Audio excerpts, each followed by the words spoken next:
अखंडमंडलाकारं व्याप्तं येन चराचरं तत्पदं दर्शितं येन तस्मै श्रीगुरुवे नमः।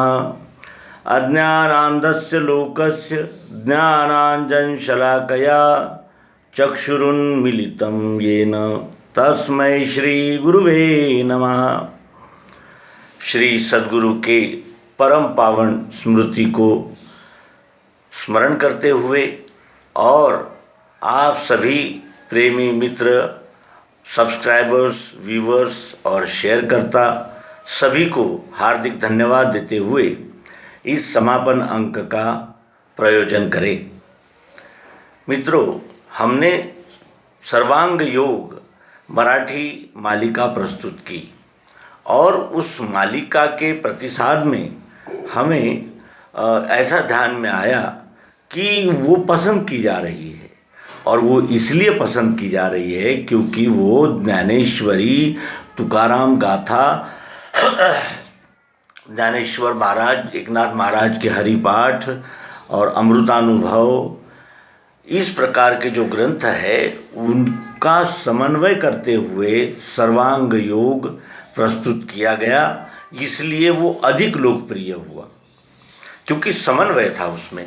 सभी ने वही कहा है, हम नहीं समझ सके तो वो संत क्या करेंगे? क्या संत इसके लिए गुनहगार है? उन्होंने तो संपूर्ण बता दिया कि त्रिगुण है, निर्गुण है सार, त्रिगुण असार, सारा सार विचार हरिपाठ, नामा परते तत्व नाही रे अन्यथा, वाया आणिक पंथा जाशी झणी। ते नाम कोणतं होतं? ते नाम पुण्या विभूतीचं, अवताराचं, संतांचं जरी असलं तरी त्यापासून मिळणार काय? त्यापासून मिळेल आपल्याला त्यांचे गुण, ज्ञान, चरित्र यांचा अवलंब करण्याचे। तो ये मालिका जो सफल हुई, इसके लिए हम पुनश्च अपने टेक्नीशियंस, अपने टीम के सभी सदस्य जिन्होंने इस एपिसोड को बनाने में सहयोग किया, और हमारे जो निर्देशक है उनका भी इस समय हार्दिक धन्यवाद व्यक्त करते हैं कि उन्होंने इस YouTube चैनल को और अधिक लोकप्रिय बनाने में कोई कसर नहीं छोड़ी, और उनका अभिनंदन है। अब देखें कि जब हमने इस विश्वरूप परमात्मा को देख लिया, जान लिया और पिंड ब्रह्मांड की एकात्मता भी कर ली, जैसे इसका एक कण जान गया कि मैं शक्कर हूँ, मैं यही हूँ, केवल आकार में अभी छोटा हूँ, लेकिन जब कोई मिठाई बन जाएगी तो हम सब तो एक ही है। इसी का कण ये जब ध्यान में आ जाता है तो क्या होता है? कौन सी ऐसे दृष्टिकोण में हमारे बदलाव आ जाते हैं? ऐसा क्या, कौन सी क्रांति हो जाती है? हमारे स्वभाव में ही क्रांति हो जाती है, क्योंकि मैं सब हूँ, कारपोरेटर हूँ, राष्ट्रपति हूँ, मास्टर हूँ, पति हूँ, भाई हूँ, सब मैं हूँ, लेकिन मैं कौन हूँ ये प्रश्न आ गया तो फिर चुप हो जाता है। क्यों? कि मैं कौन हूँ ये मूल में किसी को पता ही नहीं। और वही रहस्योद्घाटन कराने के लिए सद्गुरु ने अध्यात्म विज्ञान को और सरल बनाकर प्रस्तुत किया। यह अध्यात्म विज्ञान कोई नई विद्या, नई बात नहीं है। ये परंपरा प्राप्त युक्ति है जो सद्गुरु अपने शिष्यों को देते थे। कालांतर में इस युक्ति का अभाव हो गया, विस्मरण हो गया, और इसीलिए ये युक्ति छुप गई थी। और इसी युक्ति के सहारे श्री कृष्ण जी ने भी अर्जुन को आत्मा दिखाया, अनुभव कराया प्रत्यक्ष। श्रीमद् भगवद गीता के 11वें अध्याय में हमें ये सब मिलता है। उसके अनंतर नाम प्राप्त होने पर फिर हमें अपने कर्तव्य की यानी जागृति आती है कि मैं ये जो हाथ पाँव है इनसे ही मिलकर मैं बना हुआ हूँ, ये जानकर फिर वो कर्तव्य पे पथ पर उपस्थित होता है। क्या आज भी यानी जो अध्यात्म विज्ञान को नहीं जानते, क्या वो ज्ञान विज्ञान नहीं दे रहे हैं? दे रहे हैं। लेकिन उसके पश्चात जब वो ज्ञान विज्ञान देते हैं तो फिर उसमें अनन्य भक्ति योग सिद्ध होता है। भक्ति की प्राप्ति होने के बाद जब वो यानी प्रसन्नता और सही समाधान आनंद की बात तो है ही, वो तो मिलता ही है, वो तो उसका यानी लक्षण ही है। लेकिन साथ ही साथ औरों को भी ये बात, ये युक्ति बताने की एक यानी इच्छा जागती है, क्योंकि सबसे बड़ा मनुष्य के पीछे लगा हुआ ये मृत्यु भय है। अगर मृत्यु भय किसी युक्ति से जाता है तो उससे और बढ़कर क्या बात हो सकती है? कुछ भी नहीं। तो इस प्रकार की ये सदिच्छा है, और ये सदिच्छा से ही ये धर्म संस्थापना का जो अवतार कार्य है वो धीरे धीरे सफल होगा। सेवा करना ये हमारा कर्तव्य निश्चित हो गया। अब सेवा 4 प्रकार से होती है: ज्ञान विज्ञान, न्याय रक्षा, व्यापार गोपालन और सेवा। ये 4 विभाग है। ये चातुर्वर्ण्यम मया सृष्टम गुण कर्म विभागशः, ये 4 वर्ण मैंने निर्माण किए हैं, गुण और कर्म के विभाग है। ये स्पष्ट रूप से भगवान श्री कृष्ण जी से कह देते हैं, फिर भी हम उन्हीं वर्णों को जाति का रूप देकर लड़ाई झगड़े करने लगते हैं। ये हमारा दुर्भाग्य है।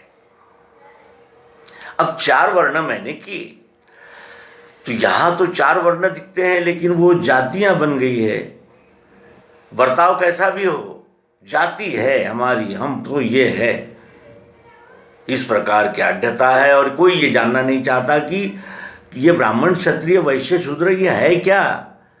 तो ये पोस्टिंग्स है, postings.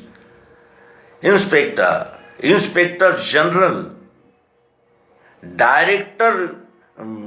Director of police, commissioner, collector, मंत्री, मुख्यमंत्री, ये क्या है? ये पोस्टिंग्स है। जिसने पढ़ाई ही नहीं की, स्कूल ही नहीं गया, उसे विज्ञान मंत्री नहीं बनाया जा सकता। और जो विज्ञान मंत्री की योग्यता का है, उससे दरवाजे पर खड़ा रखकर चपरासी नहीं बनाया जा सकता, क्योंकि हो ही नहीं सकता ऐसा। बन भी गया तो टिकेगा भी नहीं, और टिक भी गया तो वो मलिन और शुद्ध ये तो लगे हुए हैं, दोनों 2 प्रकार के। ब्राह्मण कैसे बनते हैं, क्षत्रिय कैसे बनते हैं, वैश्य कैसे बनते हैं, और शूद्र कैसे बनते हैं? क्या ये कोई राजनीति है? इसमें कोई राजनीति है? इधर अगर हम ध्यान देते हैं तो भगवान श्री कृष्ण जी कहते हैं कि मैंने ही 4 वर्ण बनाए हैं। वो कैसे बने? तो स्वभाव और गुण की वजह से। स्वभाव और गुण इन चारों में भिन्न भिन्न है। 3 गुणों से 4 प्रकार के स्वभाव बनते हैं, और वो भिन्न भिन्न है।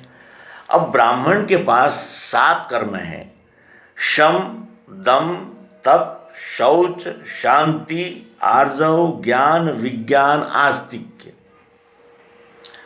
शम का अर्थ है सर्वत्र आत्मदृष्टि। जैसा मुझे दर्द होता है वैसा ही सबको दर्द होता है, इसको आत्मदृष्टि कहते हैं।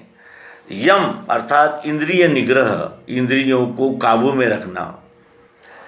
तप यानी आत्मविचार, यानी अपने आत्मा का ही विचार करते रहना। और क्योंकि आत्मविचार जब हम करेंगे तभी हमें इस पिंड ब्रह्मांड की एकात्मता को समझने में सहायता मिलेगी। फिर शौच अर्थात आत्मनिश्चय। शौच का अर्थ होता है आत्मनिश्चय करना, यानी शौच का अर्थ होता है सफाई। हम जानते हैं हमारे में क्या क्या बुराइयाँ आती है, वो तो खुद ही यहाँ ईश्वरा सर्वभूतानां हृदये अर्जुन तिष्ठति। मैं सबके हृदय में बैठा हुआ हूँ, मुझे बताने की आवश्यकता नहीं है, मैं बहुत अच्छी तरह जानता हूँ। इस प्रकार वो शौच का अर्थ होता है सफाई। आत्मनिश्चय, आत्मनिश्चय कब होता है? जब अंदर कुटिलता, मलिनता और जिसे कहते हैं द्वैत और शोषण की इच्छा, परायेपन की भावना, यही तो है जो हमें द्वैत बुद्धि से व्यवहार करने के लिए बाध्य करते हैं। और अंतःकरण की प्रसन्नता, प्रसन्नता उसे रहती है, क्योंकि जब वो इन सद्गुणों से युक्त होगा तो उसे प्रसन्नता रहेगी। इस प्रकार 9 कर्म जो है वो ब्राह्मण के हैं, जिसमें ये 9 वर्ण 9 कर्म दिखेंगे, उसे जान लेना चाहिए कि ये ब्राह्मण है। फिर चाहे वो किसी भी जाति का हो, पाति का हो, पंथ का हो, एक्सेट्रा एक्सेट्रा एक्सेट्रा, और ये सब ब्राह्मण है। लेकिन कुछ ब्राह्मण ऐसे हैं और कुछ ब्राह्मण हैं जो अपने अधिकारों का उपयोग यानी लूटने खसोटने में करते हैं और ज्ञान विज्ञान देने में कोताही करते हैं। जो ब्राह्मण वर्ण में है, यानी जो ये कर्म कर रहा है वो ब्राह्मण वर्ण का व्यक्ति है, वो ब्राह्मण है, जाति के नहीं। उसके नंतर क्रम आता है कि ज्ञान विज्ञान देना, ये भी उसका कार्य है। आर्जव, उसमें क्षमाशीलता बहुत होती है, सहनशीलता बहुत होती है। फिर उसमें शांति होती है। इस प्रकार जो गुणों से युक्त होगा, ज्ञान विज्ञान उसमें होता है। ज्ञान प्राप्त करने की लालसा और देने की तत्परता, और विज्ञान के द्वारा ज्ञान को आजमा लेने की वैज्ञानिकता जिसमें होती है, उसे ब्राह्मण कहते हैं। अब बताइए कितने % हो गए हम ब्राह्मण। अब हम क्षत्रिय भी हैं, तो क्षत्रिय के पास निज धर्मानुसार 7 कर्म होते हैं: शौर्य, तेज, धृति, दक्षता, युद्ध से अपलायन, दान व ईश्वर का भाव। शौर्य, पराक्रम तो होता ही है क्षत्रियों के पास। तेज, सच्चाई का तेज, सच का तेज, ईमानदारी का तेज। धृति, धीरज, क्योंकि कोई भी युद्ध, कोई भी परिस्थिति बगैर धीरज के नहीं संभाली जा सकती। और दक्षता यानी जागरूकता, सावधानी। युद्ध में अपलायन, युद्ध में अपलायन का मतलब होता है जब तक युद्ध का निर्णय न हो जाए युद्धरत रहे, लेकिन समय आने पर जान बचाने के लिए तो भागना भी पड़ता है। दान, दान की प्रवृत्ति रहती है, उदारता। और ईश्वर भाव, यानी सब ये ईश्वर रूप ही है, ये सारा विश्व, ये भाव, ये 7 कर्म जिसमें होते हैं वो क्षत्रिय है। न्याय रक्षा उसका कार्य है। सच्चाई से करेगा न्याय रक्षा तो वर्ण कर्म है, यानी उसमें कुटिलता करेगा तो वो मलिन है और अधोगतिदायक है। जानकर करना और अनजाने में करना, इसमें अंतर होता है। अनजाने में होने वाली गलतियों से क्षमा मिलती है, जानबूझकर करने वाले को नहीं मिलती। फिर उसके अंतर आता है वैश्य। वैश्य के 3 कर्म हैं: कृषि, गौरक्षा और वाणिज्य। वो तो समझ लीजिए कि बाप है वो चारों वर्णों का। कहाँ माल पैदा होता है, कहाँ से कहाँ आता है, कहाँ से कहाँ बिकता है, सबको व्यापारी वर्ग लगा हुआ है। कोई अन्न धान्य को पूर्ति में लगा हुआ है, कोई कपड़ा घर बनाने के सामानों में लगा हुआ है, कोई कहीं लगा है, कोई कहीं लगा है। सतत कार्यशील है कि हमारे ग्राहकों को सब कुछ मिलता रहे, ये वैश्य है। इसके अनंतर नंबर आता है शूद्र का। शूद्र के पास न ब्राह्मण की जैसी बुद्धि है, न क्षत्रिय जैसा पराक्रम है, न वैश्य जैसा जोखम लेने का मादा है। तो फिर इसने सेवा ही करनी है, और सेवा तो सभी के लिए आवश्यक है, चारों वर्णों के लिए सेवा विभाग आवश्यक है। इस प्रकार ये 4 वर्ण बनते हैं। 4 वर्ण के द्वारा ही विश्वरूप परमात्मा की सेवा की जाती है। तो हम किस वर्ण के हैं ये जानकर, और वर्ण निश्चित होते हैं, हमारा स्वभाव कैसा है ये जानकर, और ये स्वभाव और कर्म के द्वारा निर्माण हुए वर्ण कर्म ही हमारे सत्य कर्म है, जो अकर्म है, क्योंकि वो ईश्वरार्पण होते हैं, इसलिए वो अकर्म हो जाते हैं। जिस कर्म में कर्म फल की इच्छा और कर्म का अभिमान नहीं होगा वो अकर्म हो जाता है, लेकिन वो सत्कर्म ही होना चाहिए, क्योंकि ये विश्व ही परमात्मा है। तो इस तरह हमने भक्ति को जाना। अनन्य भक्ति, शुद्ध और मलिन, शुद्ध और मलिन का ही खेल है सारा। और ये जो कलियुग है, ये तमोगुण प्रधान रहने से इसमें मलिनता का आवरण अधिक है। मलिनता तो रहेगी, क्योंकि वो व्यवहार का एक यानी समय का एक दृश्य ही है, वो तो दिखेगा ही। लेकिन यदि इस बोध को नहीं दिया गया तो फिर मनुष्य मनुष्य को काट कर खाएगा और हाहाकार नहीं हो जाएगा। यानी मनुष्य जाति अपने ही विनाश के बीज बोने में आज अग्रसर हो रही है और दोष परमात्मा को दिए जा रही है। इन्होंने तो अपने आप को ही चोट पहुंचाई। हवा, पानी, पृथ्वी, जल ये सब प्रदूषित कर दिया। अब इसे सेवा की ओर मुड़ना होगा और विश्वरूप परमात्मा को जानकर ही विश्वरूप परमात्मा की सेवा हो सकती है, जिसे कर्तव्य कहते हैं।